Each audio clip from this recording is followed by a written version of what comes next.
Hello and welcome to the Shinybees podcast, a podcast for those who like their knitting, comedy and yarn in equally large measures.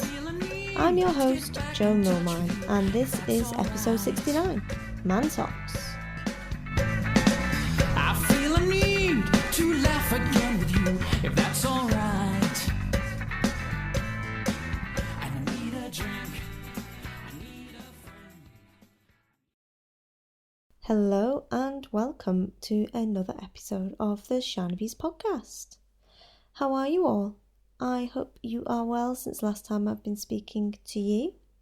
This podcast is coming out at a much delayed date to that which was planned, unfortunately. I will make no apologies for this. I had a plan. Shame nobody else stuck to it.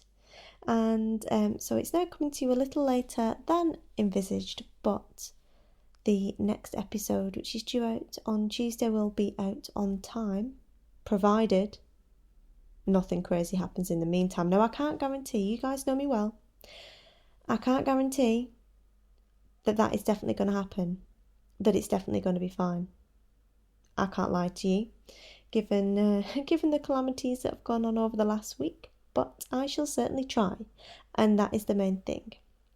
So, what have I got for you today? Well, I have a few stories to regale you with initially, and I'll pop onto those in a minute. And after that, there is a bit of chatter from Rachel Coopey about man socks, specifically knitting socks for men and men who knit socks. A bit of chatter around that subject. I know a couple of people have asked specifically for that kind of subject matter, and it has been mentioned as well in the listener survey. And I like to keep you guys happy, so I had a bit of a chat to her about that post the interview.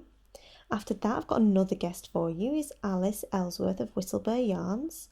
As you know, I'm a bit into the mohair by now, after about a month of mohair content, and she very kindly agreed to both be interviewed, which is coming up later in the month, and to answer your listener questions, which I asked you for a few weeks ago.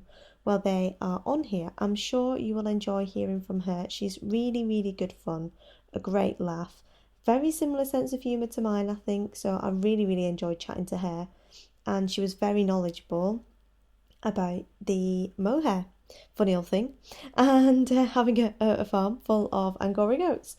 So that was really interesting for me, so I hope you will all find it interesting, and certainly a lot of you have been in touch to say you're enjoying listening to some content about something a little bit different. Mohair's not something that people talk about that often, and when it is, it's not generally in the way that I've been talking about it recently, which is in quite a positive light. And even some of you are inspired to dig out some mohair content yarns and give them a try, which is the main thing. You don't have to like it, just give it a bash.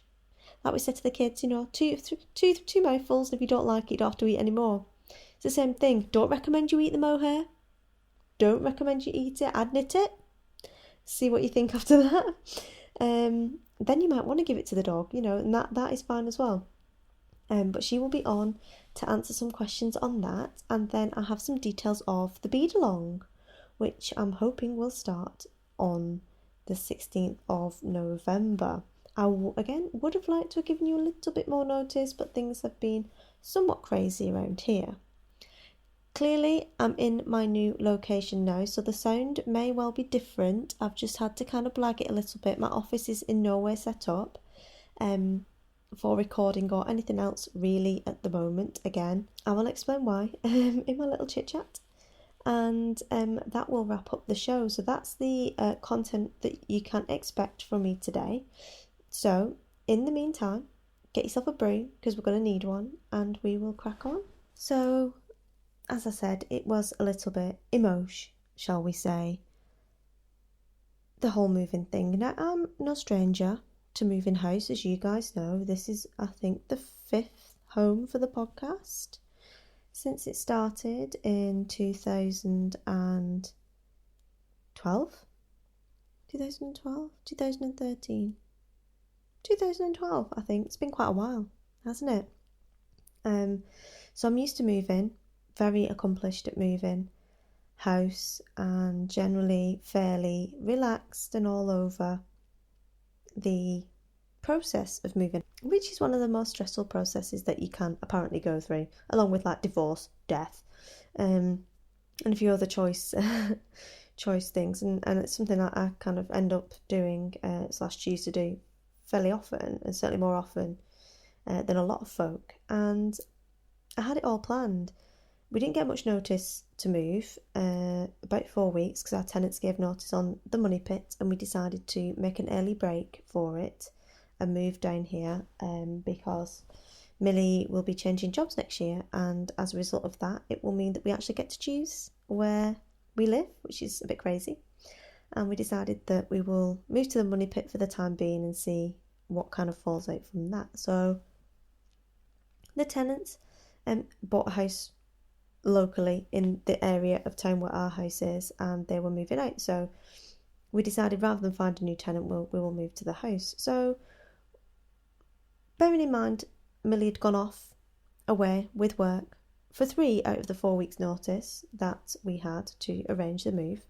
I was doing all right. I was doing pretty well. I had it all planned, had the dates planned, had the cleaners planned, everything with precision as to when things were going to happen, when literally Izzy's school to start school. She was like, bum, bum, bum, bum, bum, scheduled, perfect, planned. So on Friday afternoon, when I'm lunchtime, I'm wrapping up all of my stuff for the week, and I'm about to kind of do the podcast and get that all edited. I was going to edit it in the evenings over the weekend. It's all going to be fine. Pre-recorded the next kind of few episodes. It's all good. There was a knock at the door, and when I went downstairs, there was a very kindly looking gentleman, a Scottish gentleman with very kind twinkly eyes from White and Company at the door. Now, I should have known, because I've moved with Whites several times, I should have known that they would turn up before they said they were going to turn up and start packing stuff, like a plague of locusts. For some reason, being in a place for 14 months rather than the usual 6 has made me forget this fact. So it turned out that apparently the receptionist hadn't told me they were going to come and pre-pack on the Friday, and could they please come in and pre-pack some boxes, and they'll just do the bits that I don't need, which turned into the man with the twinkly eyes disappearing and 3 fellas turning up in his place, who, like a plague of locusts, proceeded to pack everything in sight that wasn't nailed down, including, but not limited to, library books, birthday cards that had been written out to give to my friends' children, with their names on top of the library books. Clearly a library book, it's got a plastic cover. In the box, gone, disappeared forever. Dog leads, the baby change bag, you name it, it was in these boxes and sellotaped up. And then they left my house basically as a kind of soft play, but not at all in any way soft or safe, of packed boxes for the entire weekend. So I spent all the Friday afternoon pointing out which stuff they could actually pack, which in my mind was just literally the bookshelves and the stuff in the dining room, and then they were gone. No, let me stay, let me pack stuff that you really need. Like your dog leads. Who packs dog leads? I mean, do you think I'm some kind of weirdo S&M who just keeps dog leads for my husband under the stairs? This even saw the dogs. Why would you do that?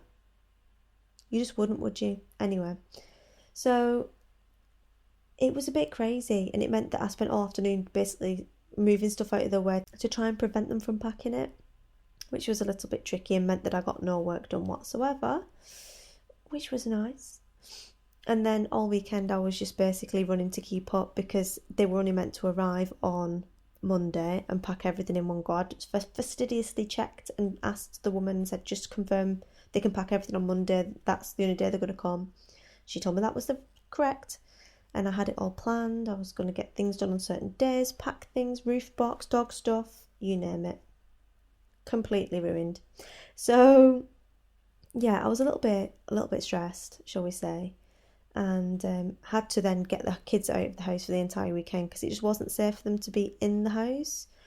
Because once they got over the sheer joy of having loads of reams of packing paper to draw all over, just left all over the house, they started to get a little bit bored. So it got a little bit tricky, and so we had to basically get out of the house before anything kind of dangerous happened. So yeah, I spent, and obviously the other half of the time I spent unpacking stuff that I needed, like a baby change bag and dog leads, only one of which I managed to find in the end. So that was all cool, and we went off down the road. 9 hours in a car with 2 kids and 2 dogs. Yeah, tasty. And we got down to Wigan, and I basically dropped the kids off my mum and went round to look at my house, which was and can only be described as filthy. There was an array of various objects. Why do people leave stuff in houses? I'm down with the whole leaving useful things like toilet roll or, bleach or a little scrubby by the sink. That, I can see that.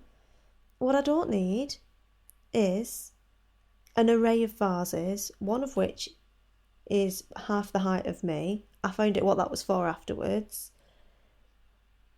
What I don't need is a foosball table, a pool table, a punch bag, and a plastic kitchen in my garden. What I don't need is an entire gym in my cellar. And what I definitely 100% don't want or need and can never see a need for having is a jar of teeth in my bedroom. You didn't mishear that. I know some of you have dropped your DPNs there. Jar of teeth. Jar of teeth. So, yeah, there was a lot of skanky stuff in the house, which was pretty filthy. And there was a leak. Another leak. I had a leak last week from another area in the house, which shouldn't really have been leaking. And I had a leak from the ensuite toilet into my porch through my 120-year-old Coven. Which they knew about, quite apparently. And the large urn that was in my porch was to catch the drips. So, yeah, crazy. So, filthy house, leaking, movers trying to move in, all a little bit emotional. Can't find the stopcock. There's about 5, none of which appeared to work. Managed to get it all sorted because I know somebody because I'm back in the hood, and it was all fine. Got it all sorted, leaks sorted, all the stuff in the house still everywhere, boxes still everywhere. There was still water stuck under the ceiling in my office under the paper, so that's still drying out, which is why I don't really have an office. Don't put stuff in there yet till it's dry. And then I went looking for some tiles for the kitchen floor. And the very old hexagonal tiles, not vintage, not like from the house when it was built, but they are kind of 1970s, and we wanted 4 of these tiles we've moved a cupboard and stuff to make the kitchen work, and managed somehow to be driving over Wigan Pier, see where Wigan Pier night spot used to be, it's been knocked down, and they've landscaped, and I was like, oh, that's lovely, look at that grass. Drove into the curb, completely shredded my tyre, like Formula 1 shredded. It was like, I should have been on slicks or something. And had to ring my dad to go pick Millie up to come change my tyre, because there was no way I was changing it, because if I've drove into a curb, I'm certainly not to be trusted changing a tyre at this point. Space saver, £100 for a new tyre. No time for tears though. I'm sat in the car waiting for them to come pick me up. I'm already on Asda tyres, ordering a new tyre for next week, because we don't muck about. It's done, it's finished, we order the next thing, we move on. But I ended up across the road from the church, where hopefully we're going to a knitting group, so that was weird. A weird kind of twist of fate. So yeah, amongst that and Sam driving a motorised quad bike down the stairs, like Evel Knievel, and all sorts of other crazy stuff that's been going on. It's been a little bit hectic. It has, more so than the normal moves, because the normal moves, you move into a house, it has to be a certain level of cleanliness. You ring a guy, you tell him stuff's broke, they come and fix it reasonably quickly afterwards. It's clean, it's not leaking generally, and if it is, they put you in a hotel.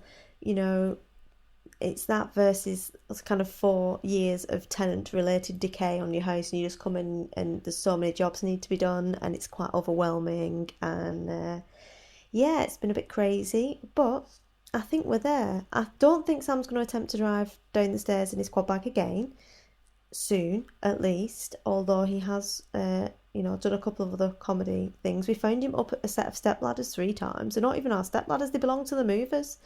Every time we hid them, he'd climb up them again. He'd find them and climb up them. Strange child.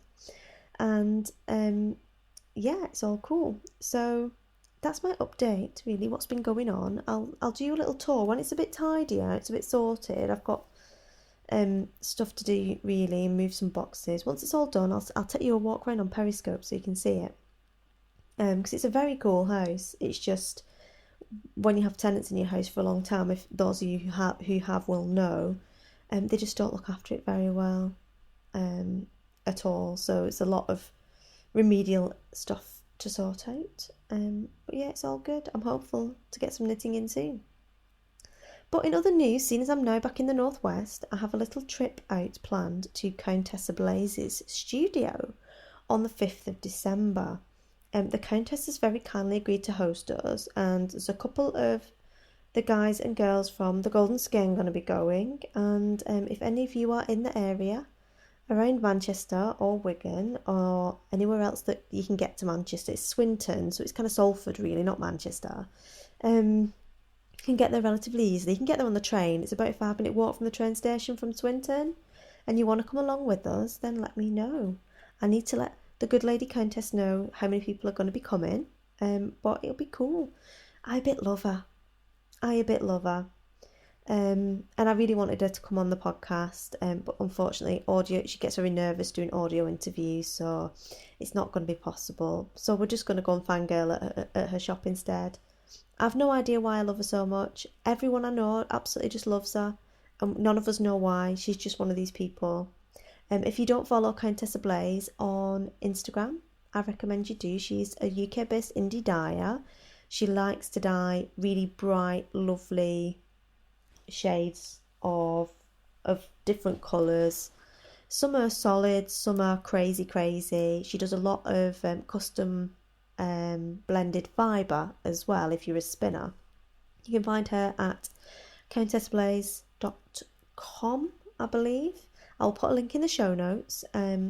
She doesn't wholesale to anyone. You can only buy it from her. She has one reseller in the US, and that's a very recent thing to have that. But nowhere else will you get her stuff apart from her direct. And she wears the most amazing wigs, and they're different every day. She has a beautiful wig collection, something I never thought I would really be interested in until I saw hers, and she just rocks it massively. And then when I thought I couldn't really love her anymore, she put a picture of her dog up, and it's called Gaius, and that was it then. It was sealed forever. Massive fangirl. Not even sorry. I'm not even apologising for thinking she's brilliant. So we're going to go along to her studio, and as I said, that'll be the 5th of December. If you can't come to that but you do want to go, she has a party the week after. She's raising money for charity. I may or may not be going along to that as well. And I know Isla Brit Yarn is going to that too.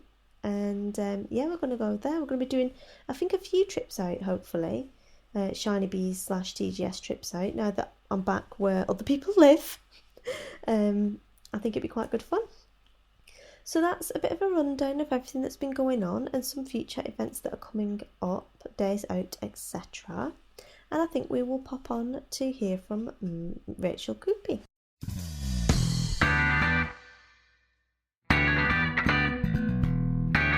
So we're going to be looking on the podcast at socks for men, as in when we knit socks for our men. Okay. In our lives. What sort of things do you have to bear in mind? Do you have top tips, things that you've picked up, favourite patterns? I know Dave is a pattern that's been mentioned a lot by people when talking about socks over the course of this year, and also when you are a man that knits socks. Do you have any top tips surrounding that, or particular resources that you recommend to men who knit socks? I think that when you're knitting socks for men, I think you need to sort of have a little think about who the man is that you're knitting them for, because some men are a bit allergic to bright colours.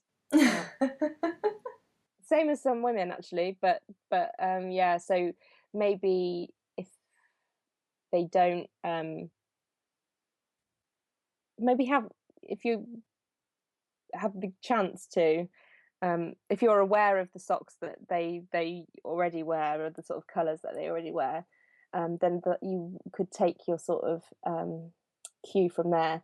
If it's not going to be a surprise, if they know that you're knitting for them, then you can have the conversation with them about colours, because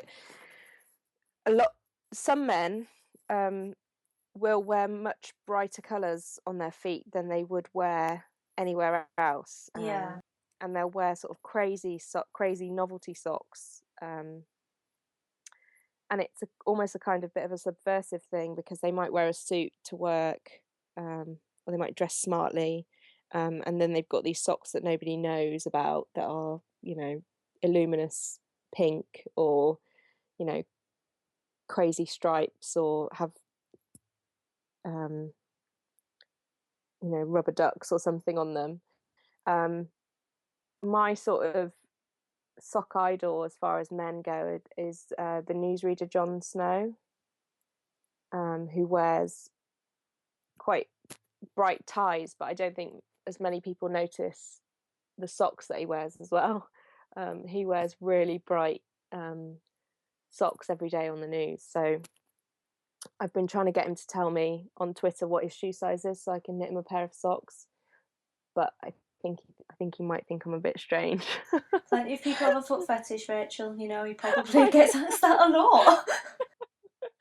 I know, I've tried a few times, but he never replies. So yeah, I think if it was me and I was knitting for man-sized feet, my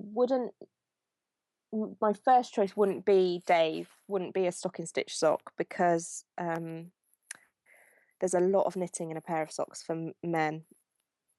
Especially if they've got, my brother-in-law's got size 15 feet, and I did knit him a pair of Dave socks, and I very nearly lost the will to live.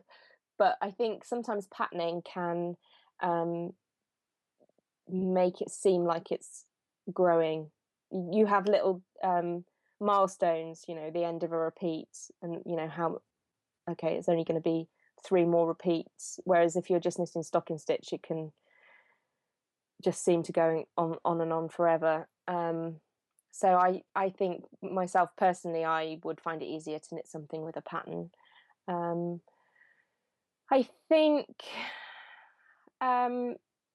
most of the men that I've knit that knit socks, and most of the women that knit socks for men, tend to use cables rather than a lacy pattern. Although I have met male knitters that like lace socks that knit lace socks for themselves, and I've met knitters who've knit lace socks for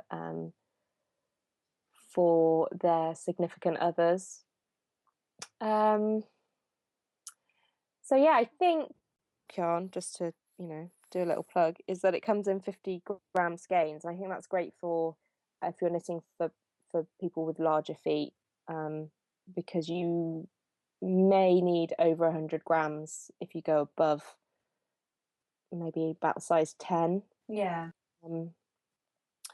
And you can buy 3 skeins rather than having 150 grams, rather than having to buy 200 grams. But then if you did buy 200 grams, you'd have enough of the second skein left to make something else, a hat, or mittens, or a pair of size 6 socks, or something like that. And it wouldn't be the end of the world. There's lots of things that you can do as leftover sock yarn. Yeah, I think a lot of male knitters that I meet tend to knit socks because I think it's for themselves. They knit socks for themselves because I think it's much less of a commitment than knitting a sweater for themselves. that can be quite overwhelming, I think, to I mean, it's overwhelming to me to knit myself a sweater. I start them all the time and very, very rarely finish them. So yeah, I think it might just be the ones that I meet, but a lot of the male knitters that I meet do knit socks. I think everybody wears socks, so most people wear socks. Some people wear socks more than others, but yeah, I think everybody needs at least one pair of hand knitted socks in their life. Yeah, definitely. I've only ever knitted one pair for my husband. His feet aren't even really that big. He's got like size 11 feet or something. Okay. Maybe a little bit bigger. And he really likes them. They're stripy as well. They were self-striped and he loves them. He's like, can you knit me Yeah. more? And I was like, no, I'm Yeah. just going to buy you some from John Arbon because it takes me ages. Yeah. I think that's the thing. You need to be really careful when you knit socks for other people because, in my experience, once they've had one pair, they'll never, ever, ever stop asking for more. So you have to be prepared for that when you give them the first pair. But yeah, I mean, my husband loves hand knitted socks, and my brother-in-law does, and I feel really terrible that I haven't made him more pairs because the people with bigger feet like that find it really difficult to find socks to fit them in shops. So if anything, those are the people that we should knit more socks for, but they actually end up being the people who don't get the hand knitted socks because their feet are so large and it takes so long. But he did really appreciate it when I gave them to them, and I think that's the great thing. That's the nicest thing about when you're knitting socks for other people is when they really appreciate them. I think that's all you can ask for, really. Yeah, definitely. Do you have a go-to kind of base or brand that you would use in particular for knitting for blokes? I think something with really good yardage. Maybe Opal or Regia or the West Yorkshire Spinners signature 4-ply. Any of those, you'll get a men's pair of up to a 10 or 11 definitely out of 100 grams. So they'll wear really well. They are indestructible, aren't they? Yeah, more or less. Yeah, I mean, yeah, I've heard horror stories, but I think they're pretty hard wearing. I think Opal or Regia or both come with like a 10-year guarantee, I think. Regia definitely does because Yeah. you have to say every time you take the ball band off, like 10 years. Yeah, and the ones that you can get from those companies that are self-patterning, all three of those companies actually do self-patterning ones. The West Yorkshire Spinners ones do those really lovely bird stripy ones, as well as the solids. And then Opal and Regia both do, Regia do the Arne and Carlos ones, which knit up as if they're Fair Isle, and they're really pretty.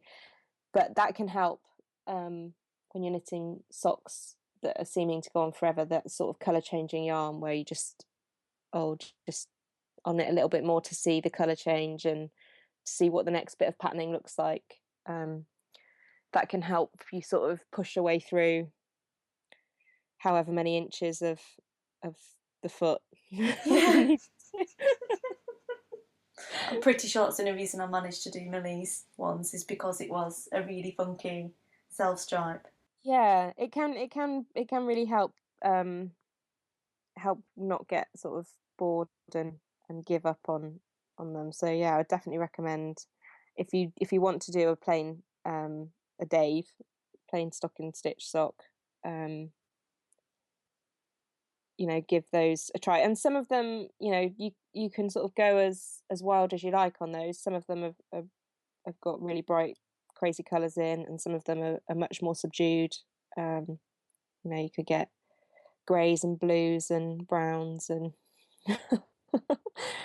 but I would say if you if they're not going to be a surprise, then have a conversation about colour, because I think more men than you might think will go for a brighter pair.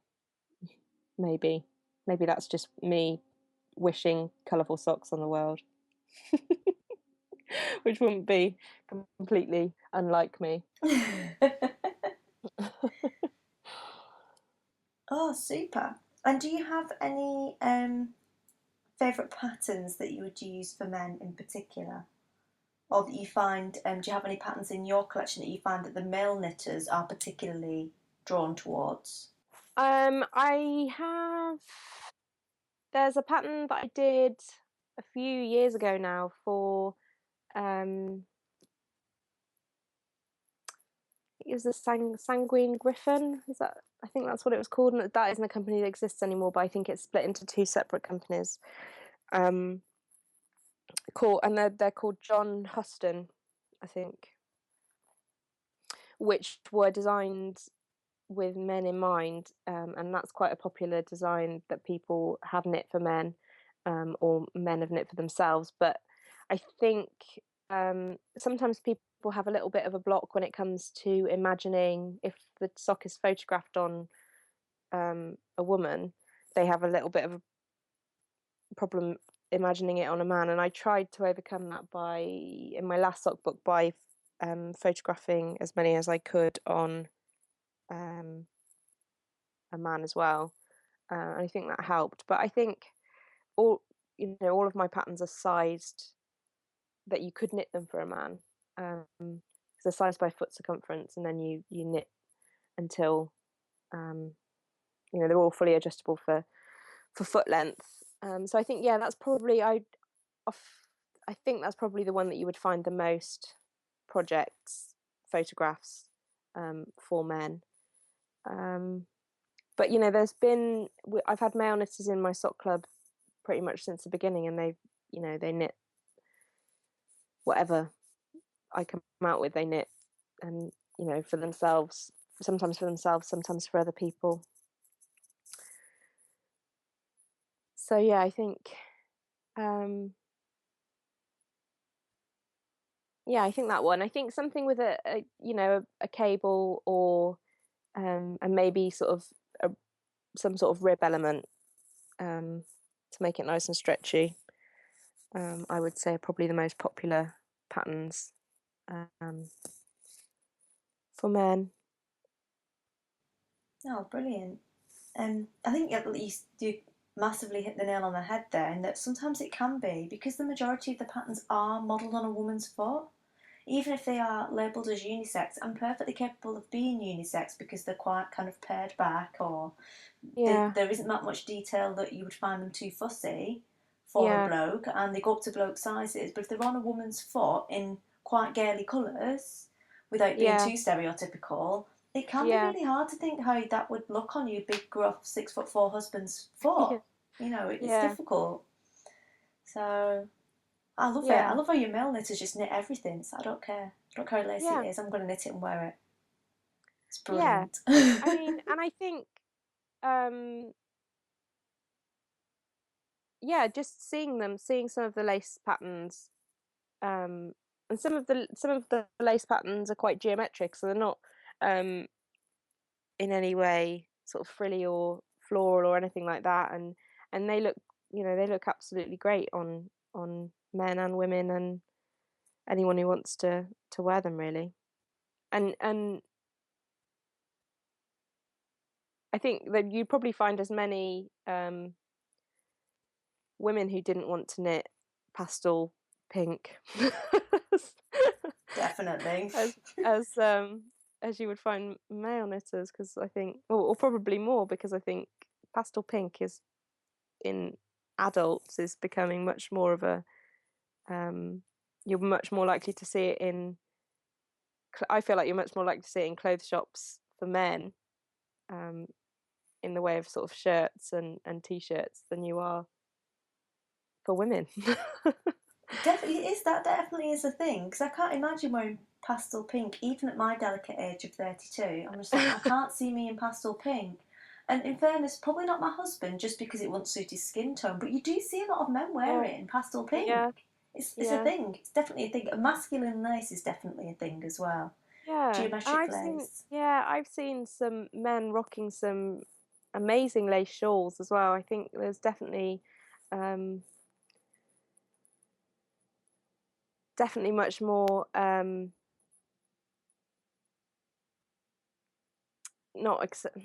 can't think of the proper word, but it's definitely much more, knitting in general I think is becoming much more unisex, definitely in sort of the areas of like the accessories that I design, maybe not so much in all garments, because there's sort of shaping and things like that go into jumpers and cardigans that would need to be adjusted, or for men versus women. But yeah, I mean, things, if you want to wear it, then you should wear it. Absolutely. That's the whole point of being a knitter, is you can knit what you Yeah. want, how you want, and wear it the way you want.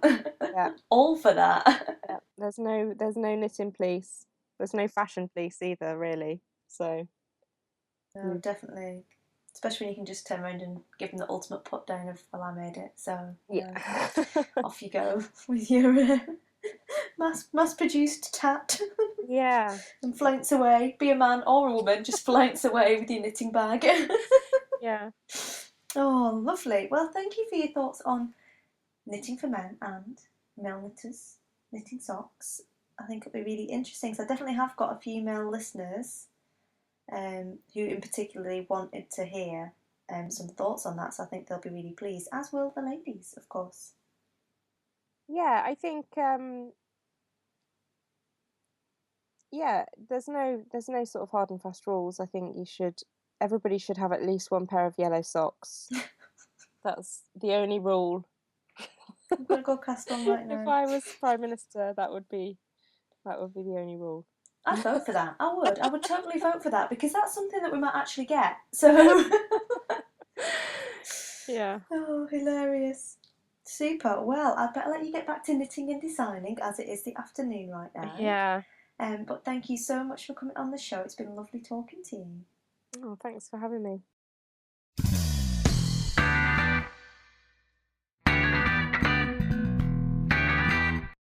So there you go. Some thoughts from Rachel about knitting socks for men, or being a man who knits socks. Who may knit socks for other men. You never know. We like to be all-inclusive on the podcast, as you know. But nice to hear some thoughts from her about that subject, really. And hopefully that will be good for those of you who wanted some content around male knitters in particular and knitting socks for men. So I think we better crack on with some chatter from Alice. Thank you for those of you that sent in questions for me to ask of Alice after the interview that I did with her. Like I said, you can expect that to come up in the next couple of weeks, and I'm sure you'll really enjoy hanging out with her today. So here is Alice.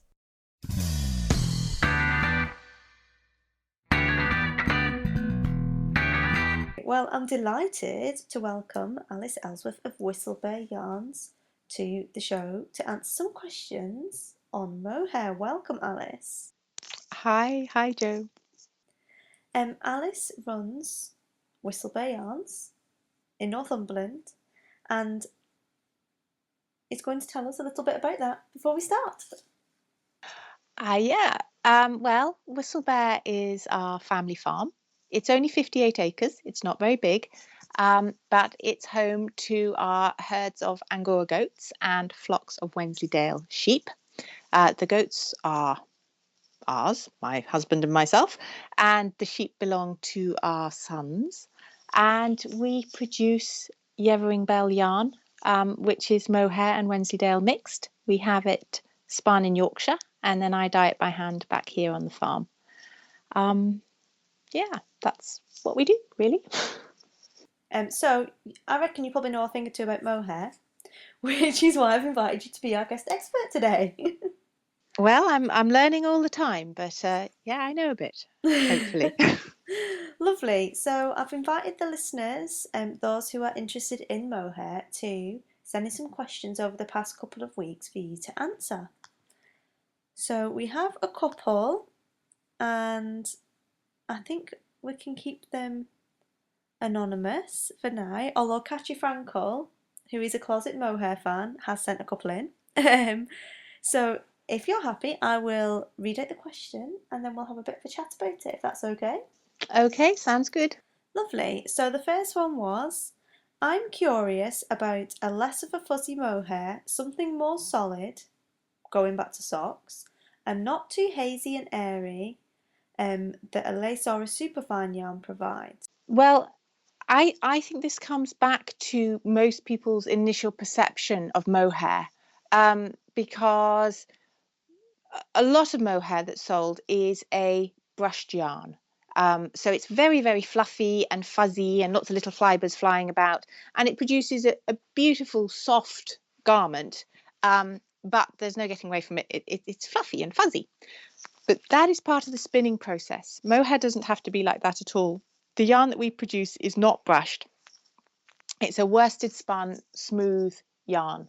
And the beautiful feature of mohair that you're exploiting then is its luster.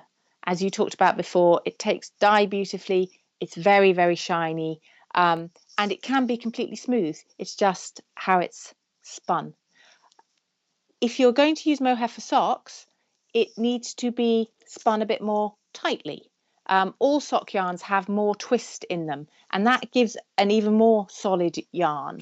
So then when it's under friction under your foot and things, it doesn't come apart. The mohair itself is not going to wear out because it's got a really high rub test. But if it's spun to make the most of its shine, it's not going to be spun tightly enough to take the wear and tear. But yeah, no, it doesn't need to be fuzzy at all. It doesn't need to be as fuzzy as, I mean, any more fuzzy than any other wool. Lovely. So this question continues, and it says, sorry for going back to the same, but the tickliness I associate with mohair from the memory of the 1980s/1990s Yeah. jumpers, everyone knows them, Yeah. is still with me, and this makes me wonder whether mohair socks tickle, as the production of fibres in general had moved on greatly from that period. I'd imagine that applies to mohair as well. So I guess there's two questions there. Do mohair socks tickle, and how has the kind of production of fibres kind of moved on, which I think you've touched on a little bit there. Well, that's a really good question, because that is exactly the issue with mohair. I get loads of people come to me and go, oh, itchy mohair, itchy mohair. Mohair is not itchy. Mohair has very few scales on its surface. They are very smooth. So it's not scratchy. The reason people think mohair is scratchy is that in the 80s and 90s, exactly as it says, the production both of the fibre itself and the spinning was, well, frankly, in comparison to what we're doing now, it was poor. The goats, they were producing a low quality fibre because it was mixed with what's called kemp. And kemp is a different kind of hair. It's in fact, it's a guard hair. It's very, very straight and it's very prickly. And if you get kemp mixed into your yarn, well, it's like having spikes in it. So yeah, it's prickly, it's scratchy, it's not very nice. And back in the 80s and 90s, the breeding of the goats hadn't reached the level that it has now. There's no kemp in my goats. And I can't take credit for that. I've only been breeding them for 3 years. It's the people who've been breeding them for 20 years before me have managed to breed out the kemp. So that horrible fibre that used to be in there and drive us all mad just isn't in there anymore. That is for your best quality mohair. There are still massive, I mean, a herd of Angora goats in South Africa could have 30,000 goats in. Now, some of those goats aren't going to be as good as others. So then you've got the other end of things, and that's in the scouring and the processing of the fibre before it's spun. And the way they do that now, they are able to separate out any kemp that's got in there. So first of all, not nearly so much hemp goes in, and then secondly, that hemp is got out in the processing. So now when you put on a beautiful mohair sock, it's mohair and not kempy mohair. So no tickle, no scratchy. Should be lovely. Brilliant. So there you have it, guys. That's you told. It's really interesting In because theory. People don't know that. I didn't know that, and I quite like mohair.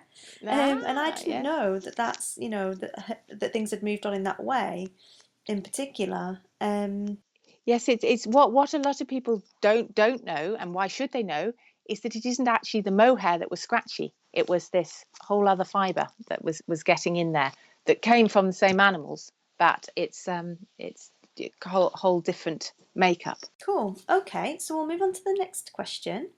And this one is, I would like to know when it is more appropriate to use baby rather than older mohair. Feel sorry, lol, for the older goats, smiley face. No need to feel sorry for the old ladies. They produce a coarser, tougher fibre than the babies, and it's really, really sought after for different things. Your fine kid mohair, which is really, really soft and beautiful, makes wonderful garments, and hand knitting yarns and things and beautiful things. But it's not as tough as the older goats mohair, which has a higher micron and is really, really sought after for upholstery fabric and carpets. And it's mohair on the bottom of what are they called? Skis. Not downhill skis, the other skis. It's gone out of my head. Cross country skis. Mohair is in so many things, and all of that industrial type use, they want the stuff from the older goats. So it's not that they're rejected in any shape or form. They play to their strengths, and they go into a different industry. You'd be amazed to know, historically, big theatres where they all had red, that sort of those burgundy big squishy seats. Those were all upholstered in mohair because it has the highest rub test of any natural fibre, so it's not going to wear out, and it's naturally very fire retardant. So actually, as historically, the demand for mohair from the older goats probably was greater than for the younger goats. Amazing. That's really interesting. I'm really enjoying this interview. Jolly good. No, it is. It's good. Because we hear a lot of stuff about different breeds of sheep and different wools and what you can use long wools for, and so people do know a bit about spinning these days, or certainly seem to have a bit more awareness of the different characteristics you get from the way that you spin a yarn. But hardly anyone is talking about mohair. So all this kind of stuff, you just don't realise is in there. You don't realise that it's been used for that. So no, it's a really versatile fibre, and I'm so grateful to people like yourself getting it out there, because, as you say, people don't know and they're missing out. It's a great one to add to your stash anyway, and increase your variety of knitting and crochet. it is, and I just don't think that maybe I would have given it a chance had I not lived in South Africa for a while, because they kind of do mohair there. So they do, yeah. most of the world's mohair, it's in South Africa. It's the climate is just perfect there for the goats, so it's a great thing to be doing. Super. Right, what was the next question? This one doesn't have a smiley face, disappointingly. So, and we've already talked about it a little bit, but she's asked for some specific advice at the end, and this question is, can it be spun without the fluffiness? I can't wear anything fluffy with long fibres. Alpaca, which is supposed to be okay for people who don't wear wool, proved to be too tickly even when combined with silk and merino, as there were long fibres coming out. Do you have any advice? Yes, this, as you say, we touched on this earlier. It's about the amount of twist there is in the spinning, because to get the softest yarn with the greatest luster, you don't want to twist it too hard. So most of the yarns that are being manufactured for hand knitting wools that have got mohair in or alpaca in, they're not being twisted really hard because we're trying to produce something soft, something lustrous, something that feels really luxurious. But inevitably, when it's loosely spun, particularly to begin with, some fibres will come off. And if you can't tolerate any fibres at all, that's going to be itchy. So what I would recommend is to use sock wool, because sock yarn has very high twist in it, and you still get all those other lovely features of the fibres, but it is more tightly spun, so those longer fibres are not going to be creeping off. So hopefully you might be all right. Out of interest, is there any ways you can kind of wash it or treat it or anything to reduce the fluffiness? Kind of like when you have a wool sweater and when you first knit it, it does kind of shed more and it bobbles more to start with, and then it kind of calms down a bit. Well, I would say, I mean, certainly Evering Bell is the same with that. When you very first start to wear it, it will shed a bit and it will bobble a little bit. But once you've worn it for a little while, that all stops and the bubbles come off, and then you're good to go. So perhaps a friend, if you could get a friend to wear it for a bit. And just when it's stopping being a little bit uncomfortable, you could have it back. That's a great idea. Work well. What friends for, eh? Yeah. I mean, I don't know about things like putting it in the freezer and stuff. I know some people do that, but I've never tried any of those things, I have to say, because I just wait for it to stop, which doesn't take all that long, but could be, it doesn't make me itch. So Yeah. I mean, I don't know. I've only heard of the putting it in the freezer. If you're going to rip it, it's for some reason apparently it makes it rip easier. Right. Yes. No, I haven't either. So no, I couldn't comment on that. I'm sorry. Super. So they were all the questions that we've had so far. Very good. Are there any other things that you can think of that we could chat about with regard to mohair? And in particular, what sort of things people say to you on the stall that are kind of urban myths, perhaps? Well, the big one is, oh, mohair, it's scratchy. Oh, I can't tolerate mohair.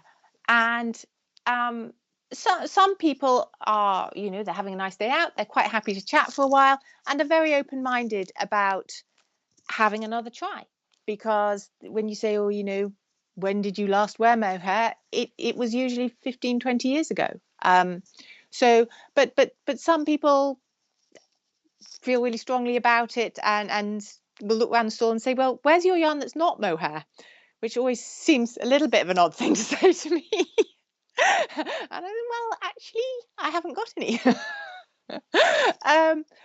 But so that's the principal one. The other thing that really comes across is people are just amazed by the luster, and the clarity of colour you get because of the structure, it being a hair and not a wool. And as you said yourself, Jo, the way the scales reflect the light and things, you do get amazing clarity of colour. So you get a beautifully shiny, glowing yarn. And that, of course, is not going to wash off. Some yarns that I have bought in the past, bigger, more commercial yarns, and they look really beautiful. And the first time I've washed the jumper, all that luster is gone. And it took me a long time to understand that was because it had been sprayed on, and it was actually silicone or something like that, rather than actually a feature of the structure of the fibre itself. Yes, what else could I tell you?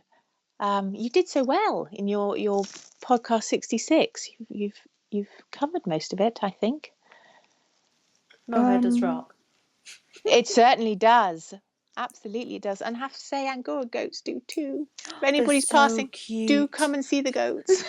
They're so cute. They are. They're lovely animals. And they're a great animal to keep with a family because they're very docile and they're sort of smallish. They're not big and fierce. And they have horns on their head, which actually function as very good handles to move them around. they don't charge at you or anything like that.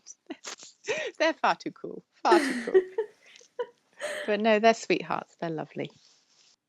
Oh, that is brilliant. Well, what I will suggest we do is wrap up the questions for now, but if anyone has any more questions, maybe they could email you or email me. Yeah, and absolutely. pass them on. And if we get enough extra questions, we could always reattack them, get some more mohair love going on. Absolutely. I'm all for mohair love. Oh, maybe we should start Movember. Like, not Yes. moustache, mohair instead of woe. Sounds fantastic. There's got to be some mileage in a knitted mohair moustache. There really does.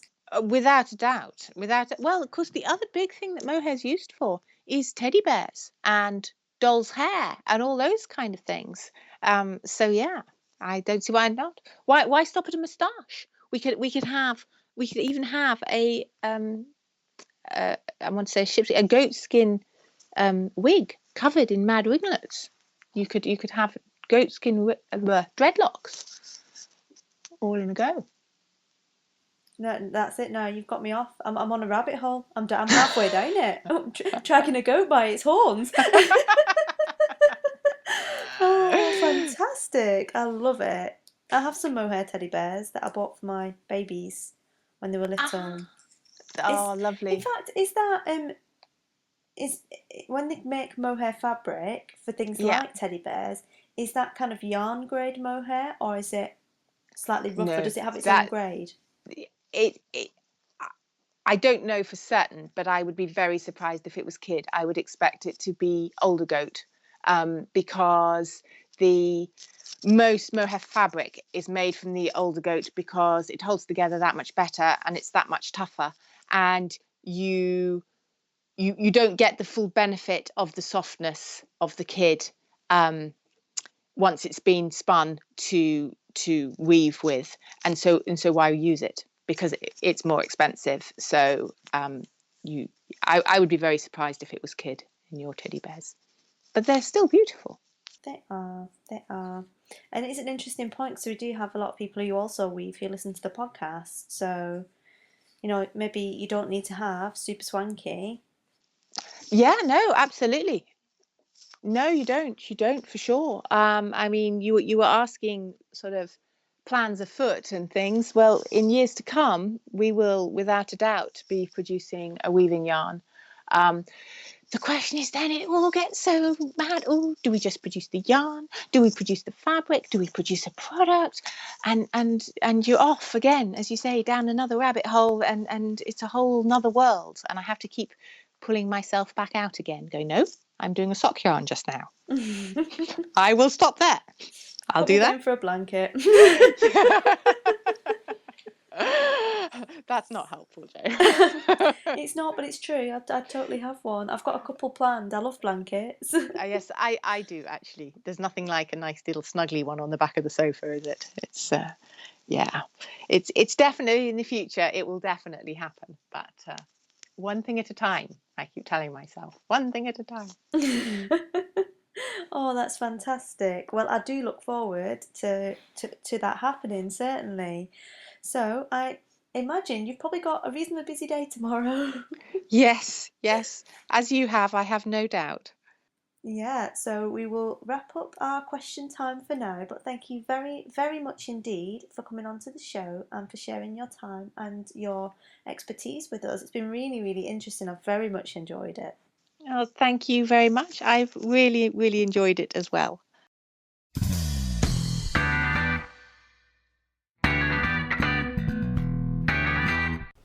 Well, I hope you enjoyed that chat with Alice. How fun is she? I thought she was brilliant. I had a right laugh with her, and very much looking forward to bringing you her interview that I recorded at the same time as recording the answers to those questions in the next few weeks. I think you'll enjoy it. She's very good fun. So now we've got the bead along chat. We're going to be doing a bead along on the podcast. I floated the idea a few weeks ago and put a little thread up in the Ravelry group. If you're not a member of the Ravelry group already, head on over there and join us all, and that way you can keep up to date with everything that's going on, and or join the email list if you would like. And we're going to be doing a bead along. There's been a lot of interest in beaded knitting since I did the Shawl of Awesome for the UK Podcasters Awards, and I managed it in like 5 weeks, by the skin of my teeth, blocked and worn on the evening. Don't matter how far in advance or how close to the deadline you do it, as long as you can rock it out. I think that's fine personally. And as you all will know, unless you're very new this episode, it was a pattern by Boo Knits, who's a UK-based designer and absolutely lovely. You're going to be interviewing her on the next episode of the podcast. And it was called Out of Darkness. Now, I thought it was something to do with depression, or a saying around depression. Completely made that up in my own head. Got nothing to do with that, apparently. All of the names for her patterns are based on in-jokes in her family, and she doesn't generally share them. She did tell me about one of them, but I'm not at liberty to discuss any. I was sworn to secrecy, and I'm a lady of my word, so unfortunately I'm not allowed to tell you about that. But she was absolutely delightful to interview as well, and I knitted her Out of Darkness pattern, which I think was only like her second pattern ever. There is some chat about it next episode rather, which will be tomorrow.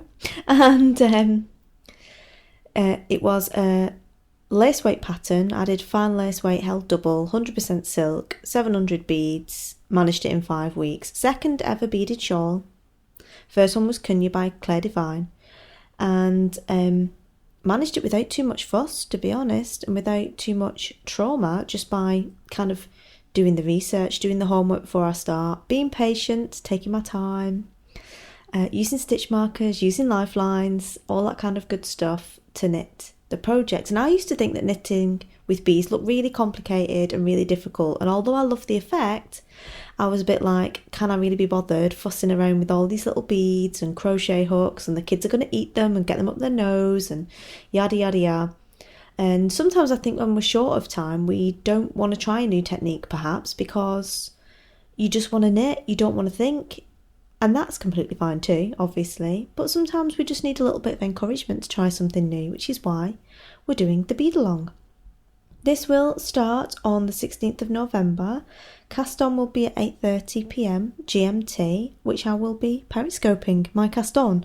Providing I can find some receptacle to hold my phone, that is, and my internet is working, we'll be periscoping the cast on, so you can all come join me for that. Finish date will be the 10th of January, so you've got plenty of time over Christmas and the holidays to do your beaded knitting. Hopefully you'll have it finished before Christmas and you'd have something lovely and sparkly to wear. But if not, there's no pressure, just take your time, enjoy the process, get it right, and have a beautiful finished object at the end of it.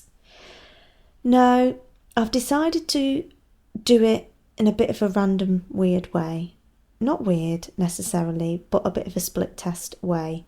I don't like knit-alongs where you don't knit all the same pattern. I think it's kind of pointless. But other people don't mind it. They do like to knit different patterns, and that's cool too.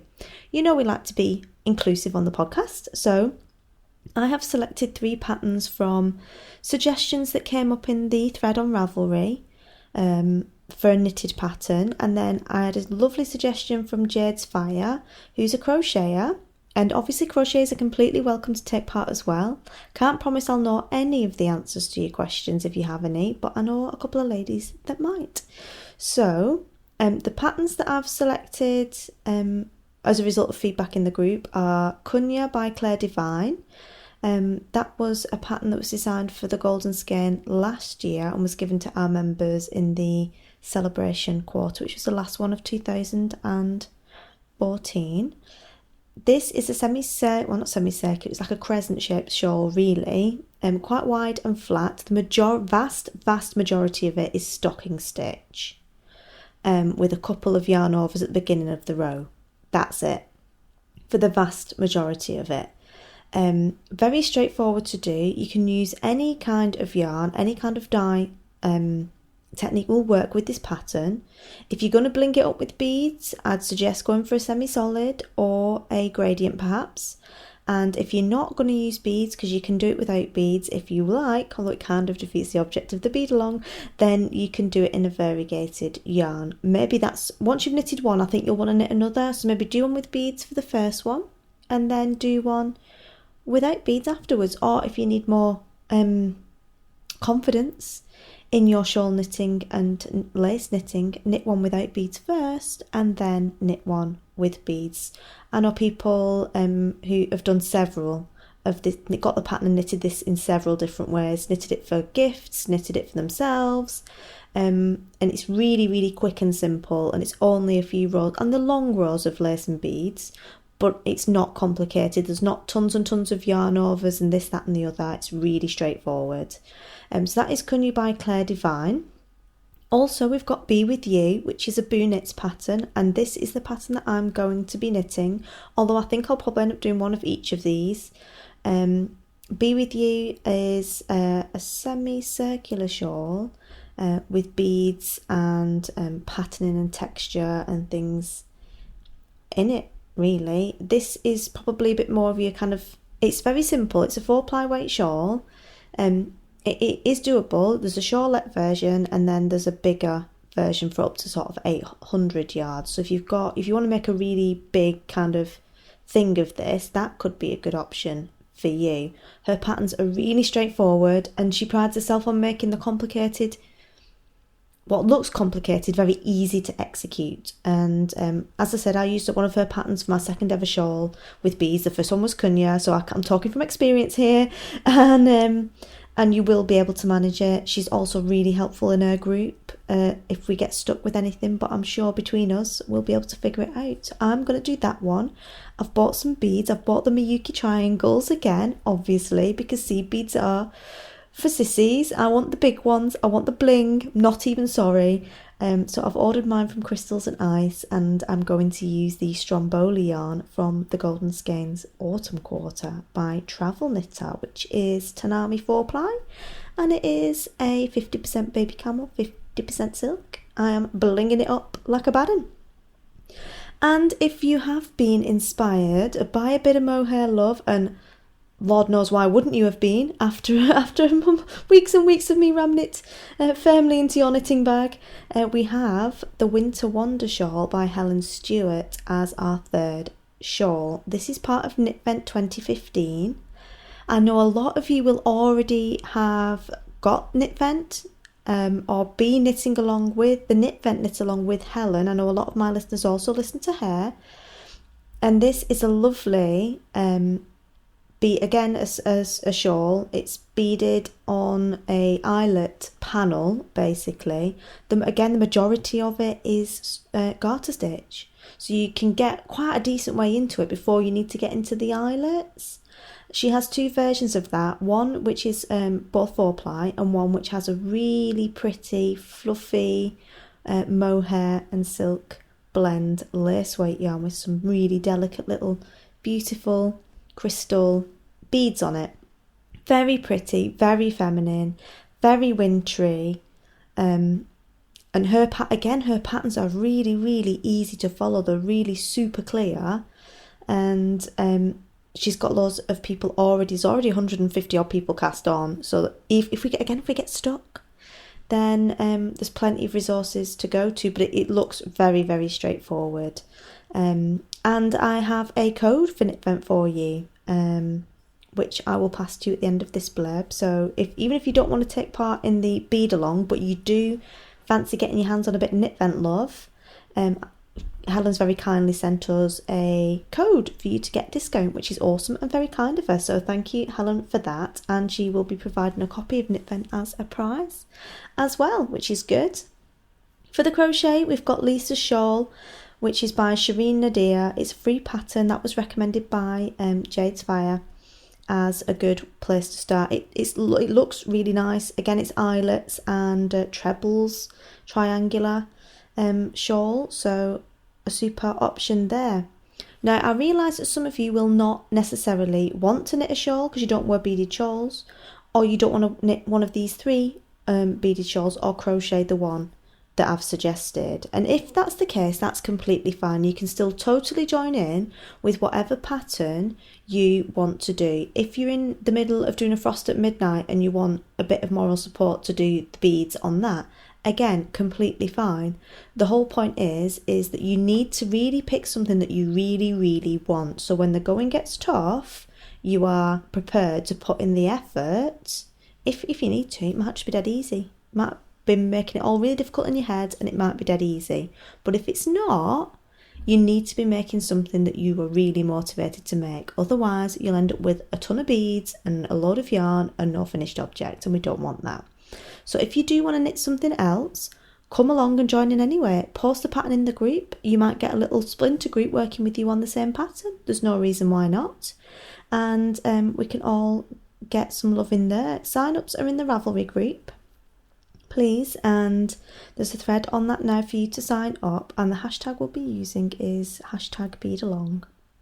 So any beads or beaded project is fine, any weight of yarn is fine, but we do have the 3 suggested knitting patterns and the 1 suggested crochet pattern for you. So as promised, I have a code for you, very generously set up for the listeners of the podcast, by Helen of Curious Handmade Podcast, fellow UK Podcast Award winner and all-round lovely lady.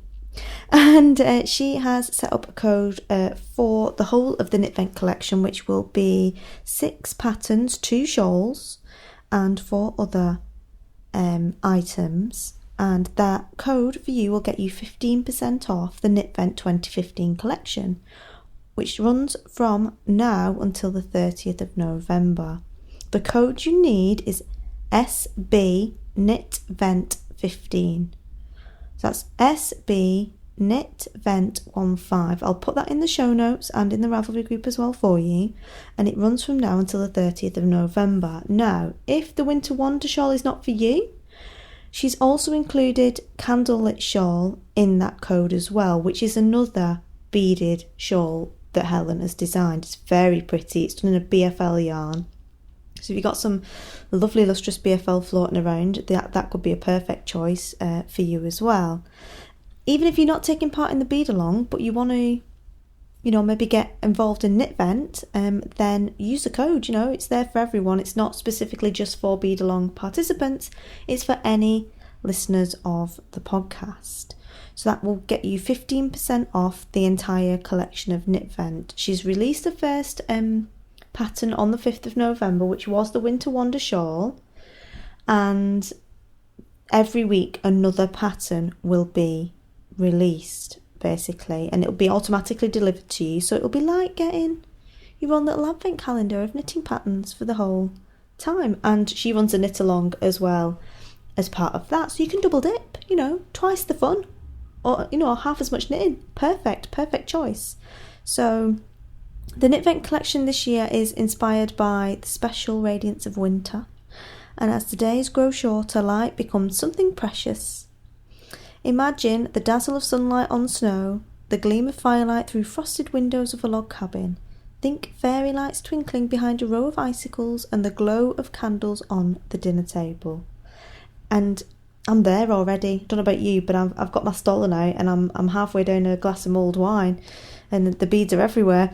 But yeah, take advantage of that if you like her aesthetic and you like her stuff. The code is SB Knit Vent 15, and it runs until the 30th of November. So all the details for the Bead Along will be in the Ravelry group, which is where you'll need to be to take part. If you're not on Ravelry, take part by using the hashtag BeadAlong on any other social media, and hopefully I will find it and be able to join in with you.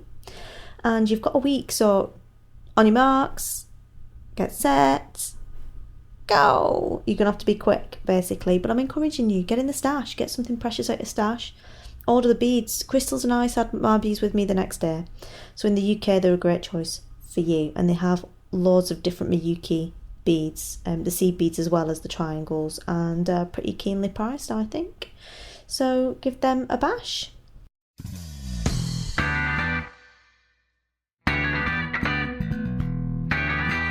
Well, I'm afraid that is all we've got time for this week. It's been a bit of an epic, but one that I hope you will have enjoyed. And it being a bit longer maybe makes up for it being a little bit late, which we'll try and avoid in future by not moving house quite so often again. But thank you very much for joining me, and if you're a new listener, I hope you've enjoyed what you've heard. Have a lovely week, happy crafting, and I'll speak to you all again soon. Bye.